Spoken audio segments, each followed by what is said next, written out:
Merci, chers amis. Quel bonheur de finir cette journée avec vous, ici à Bazas. Je voudrais saluer tous les amis présents, bien sûr, Monsieur le maire de Bazas, nos conseillers généraux, cher Jean-Pierre, cher Jean, les maires ici présents, ils sont nombreux, et tout particulièrement le maire de Virlade, Dominique Faubert, suppléant de Maxime, et bien sûr, Maxime lui-même. Je vous disais que j'étais heureux de finir la journée avec vous, d'abord parce que c'est toujours pour moi un grand bonheur de me retrouver sur la place de la cathédrale de Bazas, quel lieu magnifique. Et puis aussi parce que j'avais besoin d'un peu d'air. Tout à l'heure, Jean-Pierre Baillet, avec Maxime, apportait de l'air frais. J'étais aussi à la recherche d'un peu d'air frais parce que j'ai vécu une journée assez confinée. Ce matin, de 8h30 à 12h30, conseil de la communauté urbaine de Bordeaux. Je suis premier vice-président et donc pendant près de 4 heures, j'étais assis à côté du président, M. Vincent Feldes. Difficile de respirer. Et cet après-midi, conseil de surveillance du CHU de Bordeaux, l'hôpital. Parmi les membres du conseil de surveillance, Madame Michel Delaunay, avec qui j'ai passé 2 heures cet après-midi. J'ai droit à votre indulgence ce soir. Je me suis dit, quel attelage! Ils mettent le paquet, hein, pour garder cette deuxième circonscription. Un ministre, député, vice-président du conseil général, le maire de Blanquefort, président de la communauté urbaine. Il faut dire qu'en face, ils ont une équipe d'enfer, avec Nicolas Florian et Maribel, j'ai mis sur mon papier 6B, bon, pardon, je me trompe, Maribel Bernard. J'ai choisi en effet, dans cette circonscription, de me concentrer sur Bordeaux. Parce que j'ai appris avec le temps que finalement on ne pouvait pas tout faire et que je voulais préparer 2014, qui sera une échéance extrêmement importante, non seulement pour la ville, mais aussi pour la communauté urbaine et peut-être pour la Gironde et l'Aquitaine. Et puis j'ai pensé aussi qu'il fallait de temps en temps organiser la relève et lancer un jeune attelage, c'est le cas de Nicolas Florian et de Maribel Bernard. Et juste une petite demande, vous avez forcément des amis à Bordeaux, passez-leur un petit coup de fil. Et dites-leur, le 10 et le 17, il faut voter Florian et Bernard.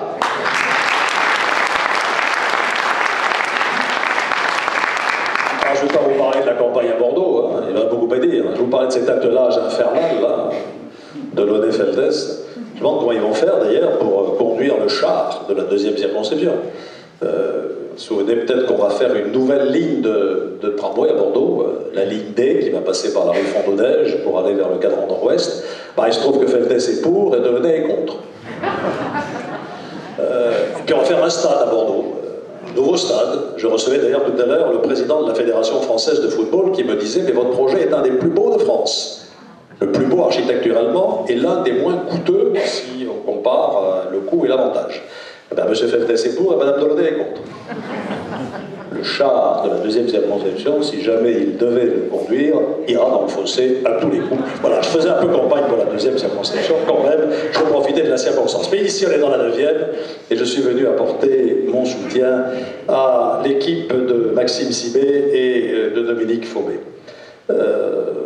Vous connaissez Maxime maintenant, puisque ça fait des mois qu'il est en campagne. Vous avez apprécié ses qualités, il vient de nous en donner encore un exemple ce soir. C'est d'abord un grand professionnel, un grand médecin, et il a le mérite d'avoir poursuivi son activité professionnelle tout en prenant des responsabilités publiques, parce qu'il a pris des responsabilités depuis longtemps. Il est dans mon équipe municipale à Bordeaux et il a été un élu extrêmement actif et extrêmement loyal surtout. C'est un homme de conviction, il vient de nous le rappeler tout à l'heure, en situant son discours d'abord au niveau où il le faut quand il s'agit d'une élection nationale, c'est-à-dire le niveau des valeurs, et puis en plus, ça ne gâte rien, il est sympathique. Si on faisait les élections, d'ailleurs, au coefficient de sympathie, je serais très optimiste.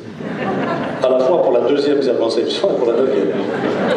Parce qu'en face, je le connais, le candidat. Je l'ai subi pendant des années au conseil municipal de Bordeaux. Il a été conseiller municipal.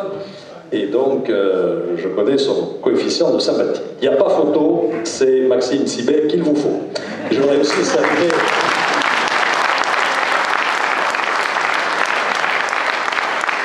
Dominique Fauvet qui apporte à l'équipe toute sa longue expérience d'élu local, sa connaissance du territoire. Et je pense que c'est extrêmement précieux, même si Maxime a très vite appris, parce que j'ai vu qu'il connaissait sur le bout des doigts tous les dossiers de cette circonscription. Vous pouvez lui faire confiance pour son engagement. Alors je ne vais pas être très long, parce que beaucoup d'excellentes choses ont été dites. Je voudrais simplement parler un petit peu de l'enjeu national de ces élections législatives, pour vous dire, j'espère que vous allez être bien convaincus, que nous nous battons pour gagner. Pour gagner dans la 9e et pour gagner en France. Alors, quand nous disons ça, ça a l'air de surprendre le Parti socialiste, qui s'imagine qu'on va aux élections pour perdre. Moi, je ne connais pas de parti politique qui se présente pour perdre. Ah, déjà, oui, mais s'il gagne, ça sera la cohabitation. Eh bien, quoi?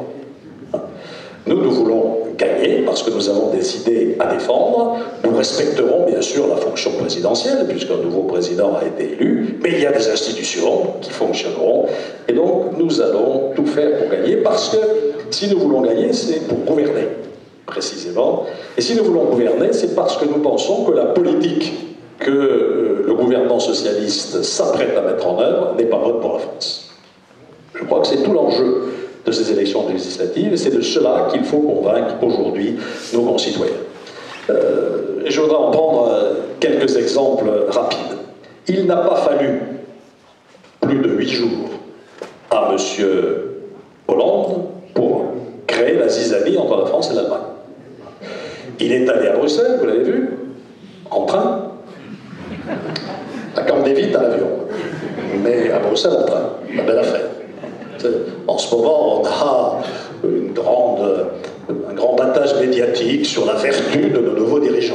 C'est formidable. Je ne sais plus qui a dit que ça coûtait plus cher finalement que d'aller à l'avion. Enfin, ça se discute. Et puis, qu'est-ce qu'il a été dire à Bruxelles? Il a été dire, moi je pense que la France et l'Allemagne devraient emprunter pour la Grèce. Ça s'appelle les euro-obligations. On va mutualiser la dette, et donc on va demander aux principaux pays de l'Union européenne de financer les déficits de tous les autres. Angela Merkel l'a vu arriver.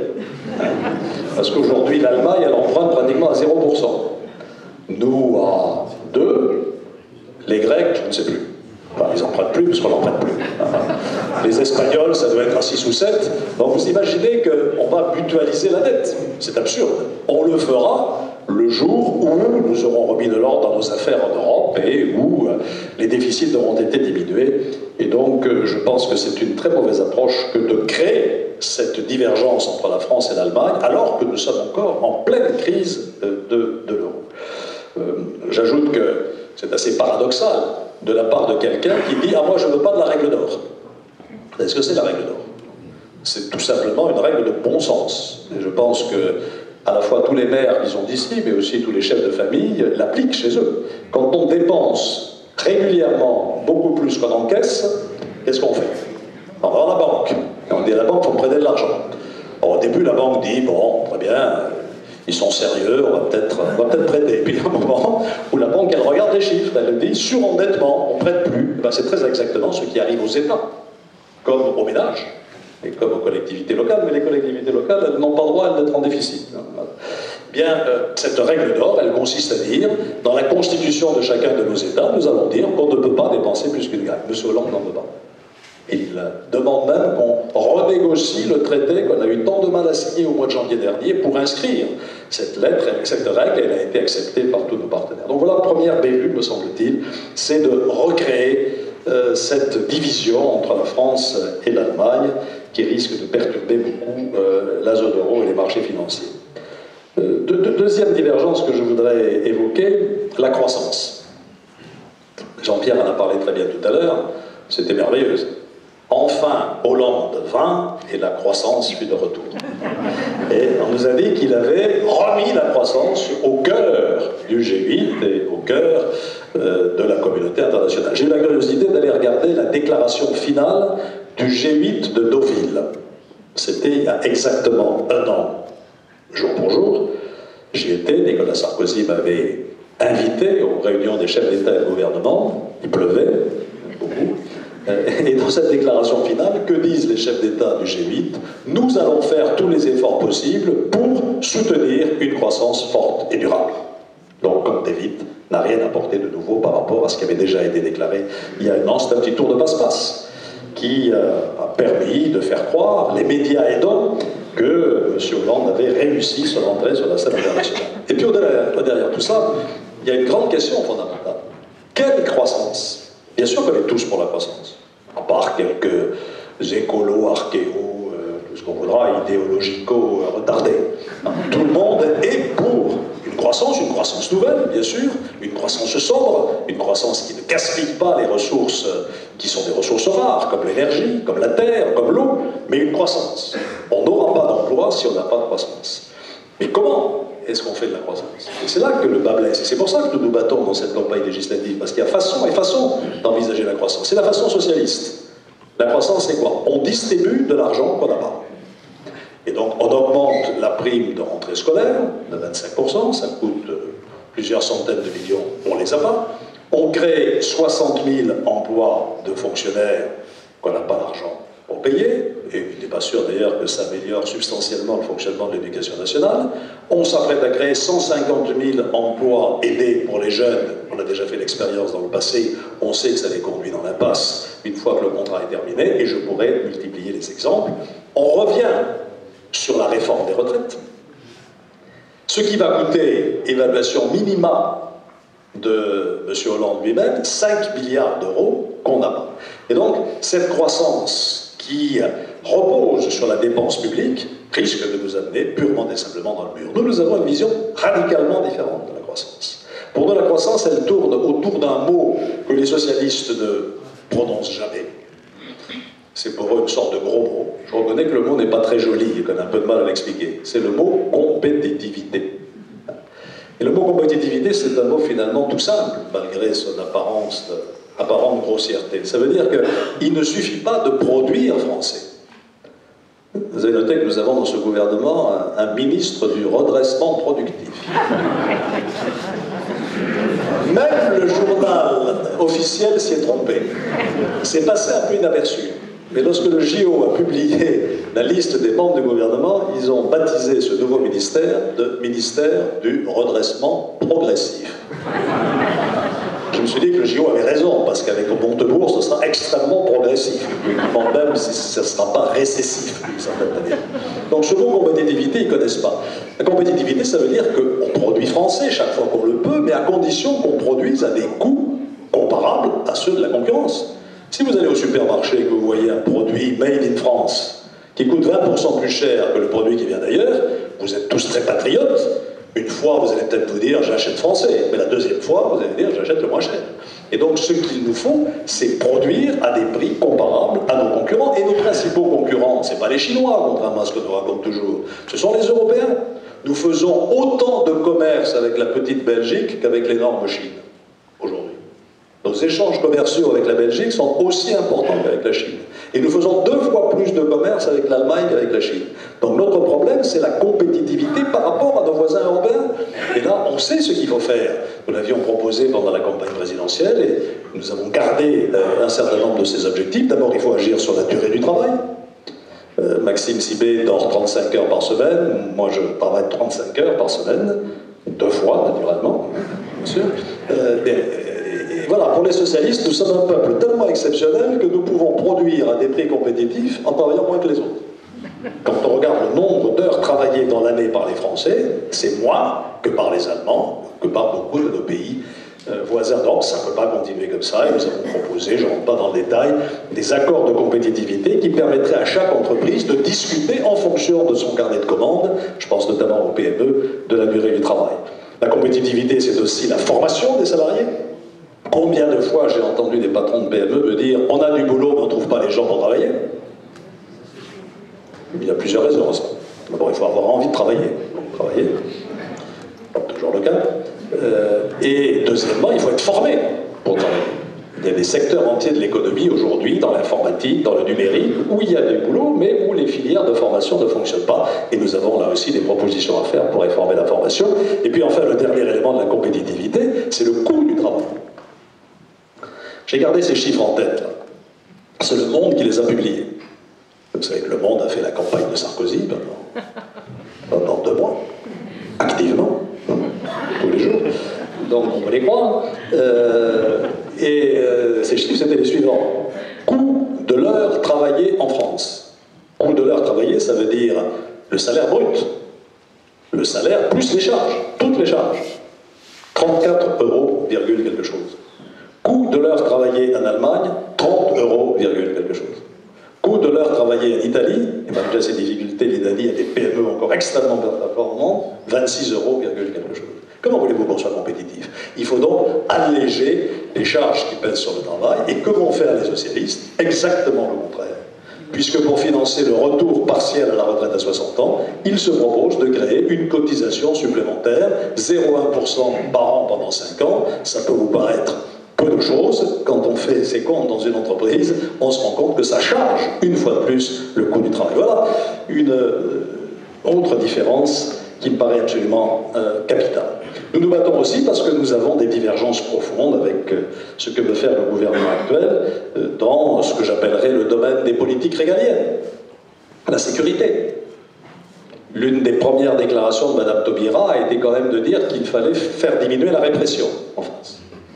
Vous savez, moi je suis maire d'une grande ville où se posent des problèmes de sécurité, des problèmes de suralcoolisation et de surconsommation des drogues par les jeunes. Vous avez vu ce qui s'est passé. Plusieurs qui sont tombés, hélas, dans la Garonne.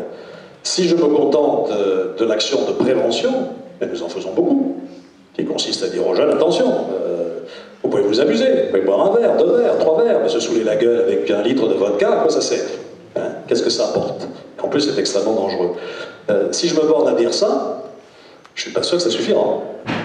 On m'a même proposé il n'y a pas longtemps une campagne de publicité pour sensibiliser les jeunes à Bordeaux. Alors on en envoyait un qui était complètement dans le coma éthylique, soutenu par l'autre, et le slogan c'était « T'inquiète pas, on te ramène ». C'était la mairie qui avait préparé ça. J'ai retoqué le truc, parce que j'ai dit pour les inciter à boire, mais tant mieux. Bon, alors c'est bien gentil les bons sentiments, mais il y a un moment il faut dire stop, où la répression, ça compte aussi. Il faut faire respecter un certain nombre de règles et de lois. Et je crois que c'est une philosophie qui malheureusement a beaucoup de mal à pénétrer dans la tête d'un certain nombre de responsables socialistes. Autre politique régalienne, et je n'y reviendrai pas parce que Jean-Pierre l'a évoqué, il a eu raison. Vous prononcez le mot immigration, vous êtes immédiatement catalogué d'extrême droite. C'est insupportable. C'est du terrorisme intellectuel. Qu'est-ce que nous avons dit, nous, dans ce domaine? Qu'est-ce que nous disons? La France est un pays d'immigration, et ça a été très bien comme ça tout au long de son histoire. Mais nous sommes aussi un pays qui veut intégrer les nouveaux venus. Pas les laisser dans leurs communautés respectives, avec leurs habitudes, leur religion, leurs règles, même si, bien sûr, ils ont le droit de garder leurs racines. Non, nous voulons en faire des citoyens français, avec les mêmes droits et les mêmes devoirs que les autres. Or, dans la situation actuelle, c'est très difficile de réussir cette intégration, parce qu'il y a trop de chômage en France, et parce que donc nous ne pouvons plus continuer à accueillir des dizaines de milliers de nouveaux venus chaque année, c'est 200 000 par an en ce moment, et notre objectif c'est de diminuer ce chiffre par 2. Je crois que c'est une politique réaliste et parfaitement respectueuse des droits de la personne humaine et des principes républicains. Voilà, je pourrais multiplier les exemples de différences entre ce que les socialistes se préparent à faire et ce que nous voulons faire, nous, pour remettre la France dans la bonne direction. Nous avons aussi une vision qui est la nôtre de l'Europe. C'est très important que de renforcer la solidarité européenne aujourd'hui. Vous allez être bien conscient, nous vivons dans un monde radicalement nouveau. En 30 ans, tout a changé. Il y a 30 ans, on était en 1982. C'est ça? Je ne me trompe pas, je ne suis pas très bon en calcul mental.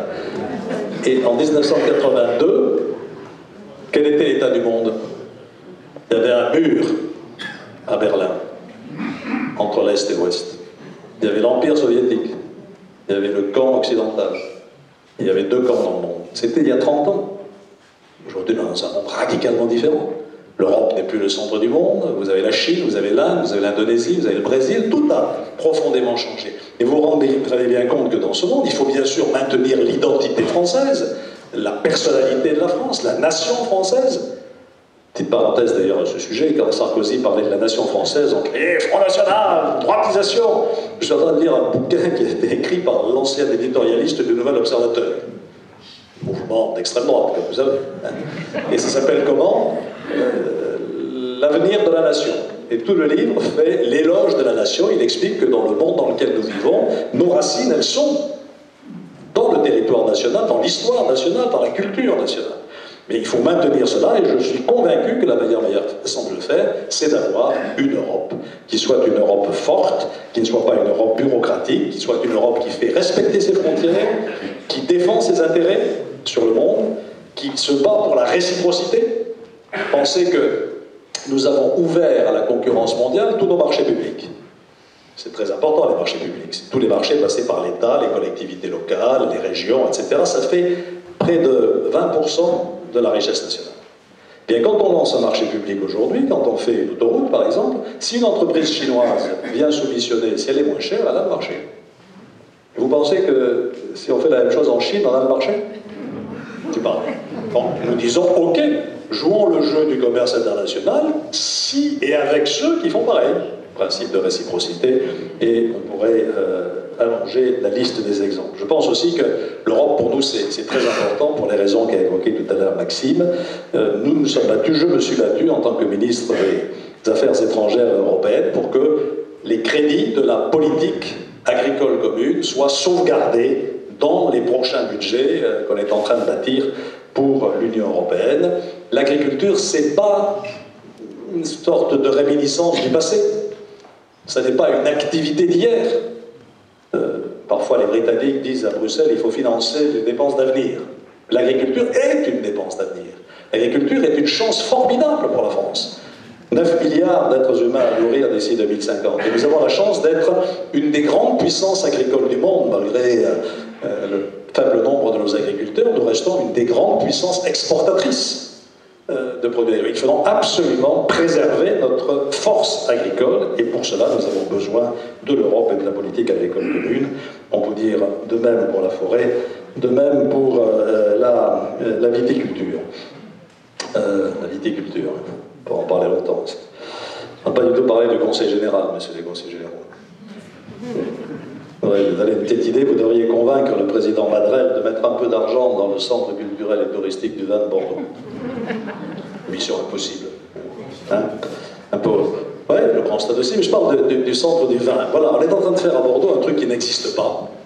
Une petite digression locale, là, et qui est absolument indispensable. Nous avons maintenant plus de 3 millions de touristes à Bordeaux, qui viennent de toutes les parties du monde. Depuis qu'on est UNESCO, et surtout depuis que la ville s'est si fortement embellie.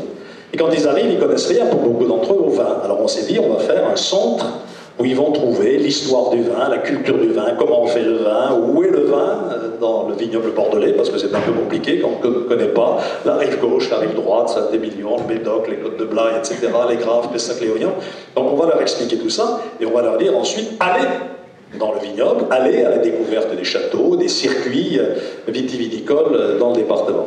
Dans le département. Et vous pensez que le Conseil général, il met 1 sou? 1 euro? 0. 0. Je ne sais pas pourquoi je faisais cette digression, c'est parce qu'on a un Conseil général qui ne nous aide pas beaucoup dans le développement des grandes activités de notre territoire. Voilà un peu les idées, je m'arrête là, que nous allons défendre, que nous défendons dans cette campagne. Une étroite coopération entre la France et l'Allemagne, une croissance qui s'appuie sur la recherche de la compétitivité et non pas sur la dépense publique, des politiques régaliennes responsables qui assoient l'autorité de l'État pour garantir les libertés publiques, une vision de l'Europe qui soit la vision d'une Europe forte qui nous protège. C'est cela aussi qui est en cause au-delà des enjeux de chacune des circonscriptions qui ont été si bien développées tout à l'heure par Maxime Sidé. Alors je vais m'arrêter là parce que on m'avait dit qu'on arrêtait à 8h30 et il est 9h10. Vous avez peut-être faim, ou soif, hein, ou les deux. 2 choses pour terminer, il faut gagner. il faut gagner pour toutes les raisons que je vous ai dites. Gagner d'abord en Gironde, nous avons besoin de renforcer nos positions, c'est très important. La région est socialiste, le département est socialiste, la communauté urbaine est co-gérée, mais enfin c'est un peu difficile, il y a quand même une majorité socialiste, beaucoup de villes sont socialistes, il y a combien de conseillers généraux socialistes et communistes, je n'ose plus les compter, bref ils ont tout, et ils veulent tout. Mais on a encore plus. Eh bien, je crois qu'il est très important de gagner pour la Gironde, pour rééquilibrer les choses. Il est très important de gagner aussi pour la France, pour toutes les raisons que je vous ai dites. Alors, comment gagner? Il faut évidemment faire campagne. Moi, je voudrais m'insister sur deux conditions absolument indispensables. D'abord, l'unité. Quand on est dans une situation compliquée, on vient de perdre l'élection présidentielle. On n'est pas porté par un élan magnifique, sauf ici. Un nouvel élan social. Donc, il faut être unis, il faut rassembler ses forces, il ne faut pas se diviser. Demain, nous aurons à Paris une réunion des cadres de l'UMP, j'ai beaucoup souhaité que sur la tribune, on trouve côte à côte Copé, Fillon, Raffarin, Jacob, Accoyer, Juppé, s'il reste une place. Voilà. Pourquoi? Pour que nous arrêtions ces petites phrases-là qui se sont succédées depuis 2 ou 3 jours. Il ne faut pas se tromper d'objectif. Hein. La présidentielle, c'est en 2017. Et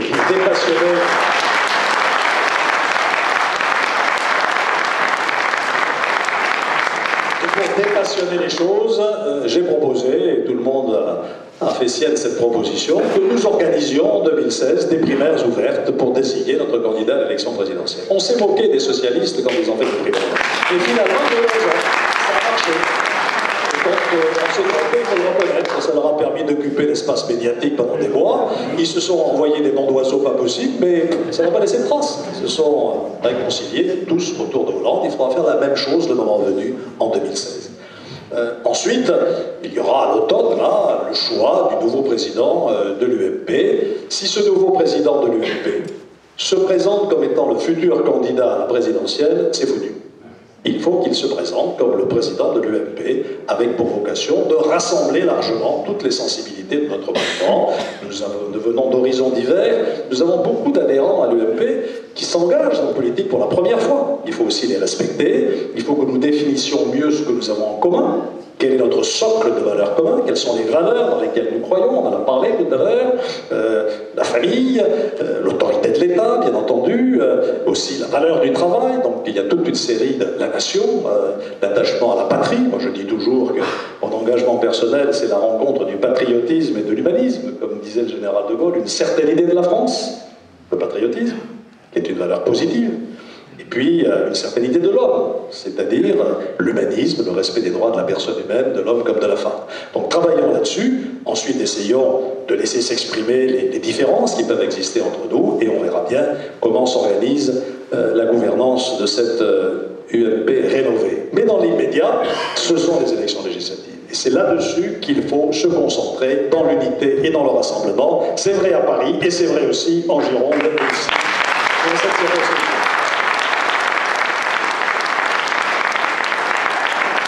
L'unité et ensuite la mobilisation.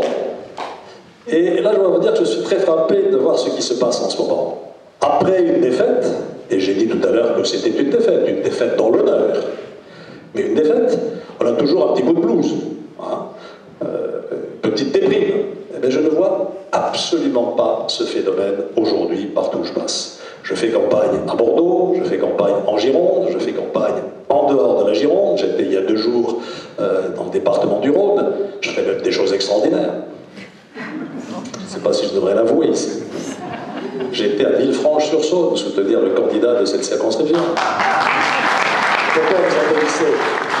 Je voudrais simplement vous dire que Villefranche-sur-Saône, c'est la capitale du Beaujolais.